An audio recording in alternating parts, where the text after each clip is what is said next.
Bonjour, je suis Julien Champagne, UX designer freelance, en freelance depuis 1 an et demi à peu près. Alors, le marché de l'UX en France, il marche plutôt pas mal en fait. Depuis janvier 2015, je vois énormément d'offres d'emploi qui commencent à arriver. C'est pas forcément toujours très bien compris par les entreprises qui ont tendance à confondre UX et UI. Donc des fois, il faut faire un petit peu de pédagogie, ce qui m'est déjà arrivé avec une offre d'emploi était pas du tout, qui correspondait pas du tout à un poste d'UX. Je leur ai expliqué, ils étaient contents, ils ont modifié leur annonce. Mais ça se passe plutôt bien et plus ça va, plus il y a des offres, plus il y a de la demande, aussi bien en freelance que pour des postes plus fixes, des CDI, des postes de salariés. Ce que je vois beaucoup, c'est des startups qui amènent ça en fait. Les startups amènent ça.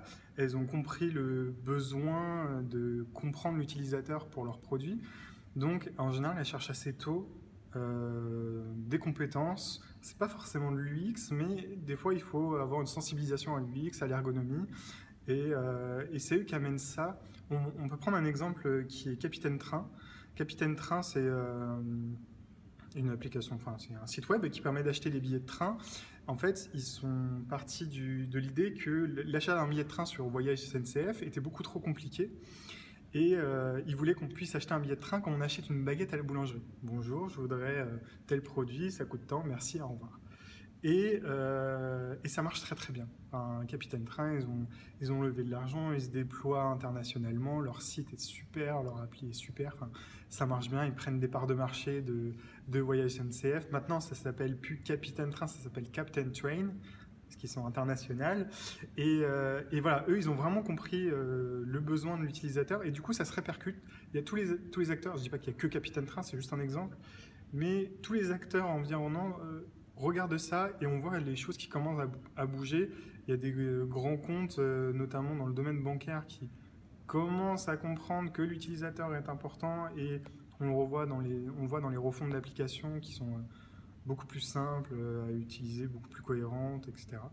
Mais je crois qu'on en est encore au début. Moi, j'ai un peu peur que ça fasse très rapidement un pic, en fait, que ce soit juste une espèce de tendance de dire, voilà, c'est l'UX, c'est chouette, et que ça va redescendre. Mais après, comme je donne des cours, je vois pas mal de formations qui ont construit justement ça, des formations en alternance ou professionnelles qui font des formations en UX, qui font des bachelors, des masters en UX, et ça, elles le font depuis 2 ans. Donc c'est tout récent, elles ont compris ce marché et il y a de la demande. Moi j'ai des élèves qui sortent des cours et qui trouvent un emploi tout de suite, quoi. En général, en alternance aussi, ils ont pas trop de soucis pour trouver du travail. Donc il y a du travail. Après, la demande n'est pas forcément, comme j'ai dit, toujours bien comprise par les entreprises. Elles ont tendance un peu à croire que l'UX designer, c'est les choses. Ça reste encore un peu difficile de leur dire il faut aller sur le terrain, il faut aller voir les gens, il faut les amener, leur demander leur avis, etc. Mais les mentalités, j'ai l'impression que les mentalités commencent à changer un petit peu et que c'est plutôt Super. positif, quoi. C'est bon. Et puis, dans la communauté des pros du UX, en fait, c'est quoi les grands sujets qu'on débat, les grandes questions méthodologiques ou les grandes... Est-ce qu'il y a des trucs qui ressortent? Ah bah si, il y a depuis un moment d'ailleurs le hamburger menu, hein, ça c'est le sujet du moment. Ah oui. Mais je pense que ça c'est international pour le coup, Oui, oui, oui, ça oui. change pas. Euh, Absolument. donc le hamburger menu qui fait beaucoup débat et pourtant qu'on voit beaucoup.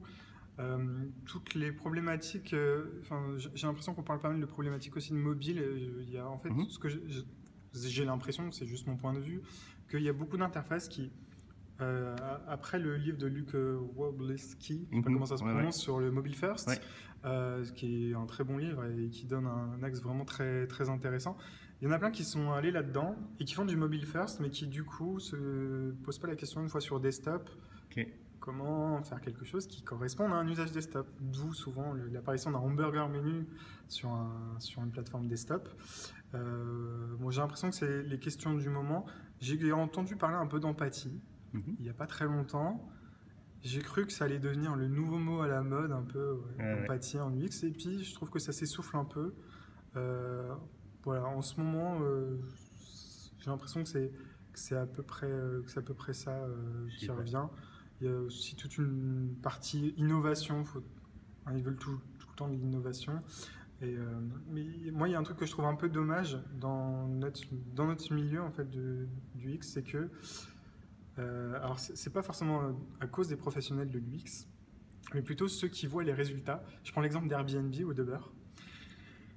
J'entends tout le temps des exemples de Airbnb et d'Uber. Il faut faire comme Airbnb. Quand j'ai commencé il y a quelques années, c'était pareil aussi. C'était faut faire comme Amazon, faut faire comme Google. Mais Airbnb et Uber sont encore des exemples différents parce qu'ils ont réussi un peu par le design à conquérir des marchés, oui, par la simplicité d'utilisation. Et on est tout le temps à dire, regarde ce que fait Airbnb, regarde ce que fait Uber. Si on regarde les pages jaunes aujourd'hui en France, là, les pages jaunes, ils ont copié Airbnb. Est-ce que c'est bien, pas bien, je ne sais pas. Il y avait sûrement des objectifs. Je ne travaille pas pour les pages jaunes, donc je ne peux pas dire grand-chose. Mais on a tendance à trop copier. Tout se ressemble, le web entier se ressemble, les applications se ressemblent. Et il n'y a plus cette personnalité qu'on pouvait avoir avant sur certains sites. Je trouve qu'aujourd'hui, tout est plat, froid. Et ça devient difficile de faire comprendre d'amener de l'émotion un peu. Moi, j'ai beaucoup aimé le bouquin d'Aaron Welter sur le design émotionnel. Ouais. C'est pas forcément facile à appliquer et c'est pas forcément facile à faire comprendre non plus. Mais pourtant, je pense que c'est ça qui permet de faire ce petit levier de différenciation avec les autres.